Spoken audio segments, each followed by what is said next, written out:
So this is very important to remember that we have to be tolerant. Yeah. But we don't tolerate the rascal mind. We beat the mind.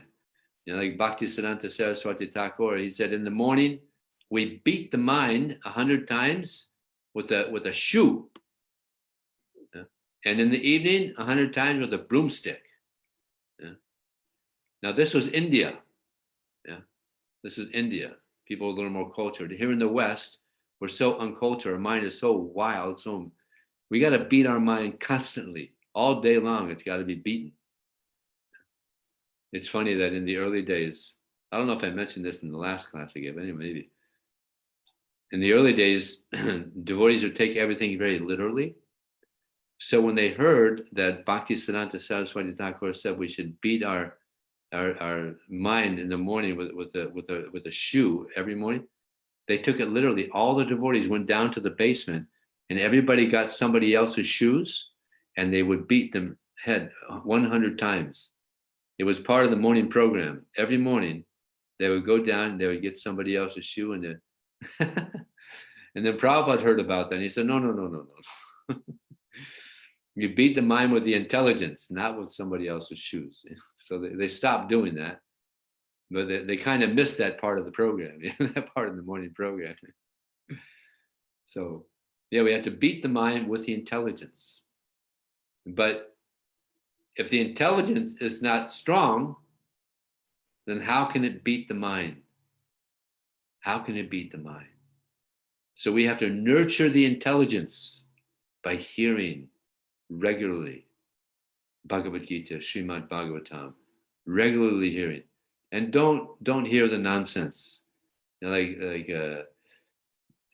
every evening we have we have the evening news, Bhagavad-gita. And in the morning we have the nice morning news, Srimad-Bhagavatam. But the karma is they have the evening news. It's all bad news. NBC, ABC. It's all bad news. You have the morning news. Before they go to work, they watch the morning news. It's terrible. It's all bad. There's no good news there. It's all bad news. But people there, they gotta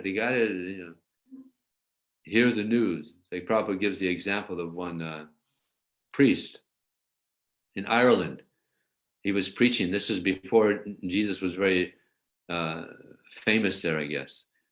And he was preaching that if you don't surrender to Jesus, then you're going to go to hell. Well, they said, well, what is hell like? Well, it's damp and it's dark and it's terrible.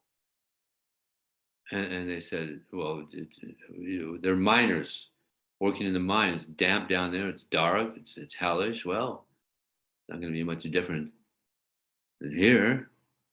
And then the priest said, well, there's no newspapers. And they said, oh, horrible. No newspapers. All right, we'll surrender it. But it's all bad news. But we have all good news. Yeah. And if you do read the news, then you lament because there's no benefit there. You don't get inspired. If you watch the news or you read the news, nothing there is inspiring. In Brazil, they used to have this radio channel, and it was the radio channel was the Good News Channel, just good news. They put no bad. It was just good news, but they only lasted for 6 months. They ran out of good news. They had to stop. So the material world, it's all bad news.